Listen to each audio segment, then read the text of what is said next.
Public TV ಸತತ ವರದಿ ಬೆನ್ನಲ್ಲೇ ನಮ್ಮ ಮೆಟ್ರೋ ಪ್ರಯಾಣ ದರ ಏರಿಕೆಗೆ ತಾತ್ಕಾಲಿಕ ತಡೆಯನ್ನು ನೀಡಲಾಗಿದೆ. ಇನ್ನು ಶೀಘ್ರದಲ್ಲೇ ನಿರ್ದೇಶಕರ ಮಂಡಳಿ ಸಭೆ ನಡೆಯಲಿದ್ದು ಈ ಬೋರ್ಡ್ ಮೀಟಿಂಗ್ನಲ್ಲಿ ಮೆಟ್ರೋ ದರ ನಿಗದಿ ನಿರ್ಧಾರ ಆಗಲಿದೆ.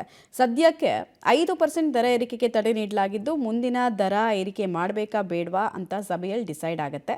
ದರ ಏರಿಕೆ ದರ ಇಳಿಕೆ ಮಾಡಬೇಕಂದ್ರೆ ಹೊಸ ದರ ನಿಗದಿ ಸಮಿತಿ ಅಗತ್ಯ ಇದ್ದು ಈ ಸಮಿತಿ ರಚನೆಗೆ ಚರ್ಚೆ ನಡೆಯಲಿದೆ. ಇನ್ನು ಈ ದರ ಏರಿಕೆ ಜಟಾಪಟಿ ವಿಚಾರವಾಗಿ ಸಿಎಂ ಡಿಸಿಎಂ ಹೇಳಿಕೆಯಲ್ಲಿ ಗೊಂದಲ ಎದ್ದು ಕಾಣ್ತಾ ಇದೆ. ಮೆಟ್ರೋ ದರ ಏರಿಸೋ ಬಗ್ಗೆ ಮಾತನಾಡಿದ ಡಿಕೆಶಿ, ಬಿಎಂಆರ್ಸಿಎಲ್ ದರ ಪರಿಷ್ಕರಣೆ ವರದಿ ಕೊಡೋ ತನಕ ಹೆಚ್ಚಳ ಮಾಡದಂತೆ ಸೂಚಿಸಲಾಗಿದೆ ಅಂತಂದ್ರೆ, ದಾವಣಗೆರೆಯಲ್ಲಿ ಸಿಎಂ ಸಿದ್ದರಾಮಯ್ಯ ಮೆಟ್ರೋ ದರ ನಿಗದಿ ಮಾಡೋದು ಚೇರ್ಮನ್, ಅದಕ್ಕೆ ಚೇರ್ಮನ್ ನಾನಾ ಕೇಂದ್ರ ಸರ್ಕಾರದಿಂದ ಚೇರ್ಮನ್ ಆಯ್ಕೆ ಆಗುತ್ತೆ, ಅವರು ದರವನ್ನು ನಿಗದಿಗೊಳಿಸ್ತಾರೆ ಅಂತ ಮತ್ತೆ ರಾಜಕೀಯ ಕೆಸರಾಚಾಟವನ್ನು ಮುಂದುವರಿಸಿದ್ದಾರೆ.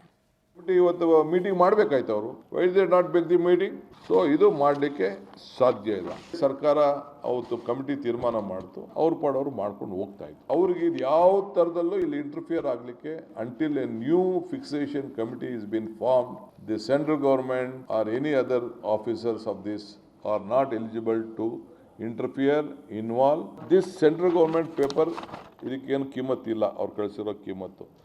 ಮೆಟ್ರೋ ದರ ನಿಗದಿ ಮಾಡೋರು ಯಾರು? ನಾನು ಚೇರ್ಮನ್ನ. ಚೇರ್ಮನ್ ಯಾರು? ಕೇಂದ್ರ ಸರ್ಕಾರದಿಂದ ನೇಮಕ ಆಗಿರ್ತಕ್ಕಂಥವ್ರು ಚೇರ್ಮನ್ರಾಗಿರ್ತಾರೆ, ಅವರು ಮಾಡೋದು.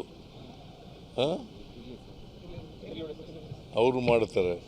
ಈಗ ಯಾರವನು MP ತೇಜಸ್ವಿ ಸೂರ್ಯ ಅವನು ಬೇಡದಂತ ಹೇಳಿದ್ದಾನೆ. ಗೊತ್ತಿಲ್ಲ ನನಗೆ, ಇನ್ನೂ ನಾವು ಅನೌನ್ಸ್ ಮಾಡಿರಲಿಲ್ಲ.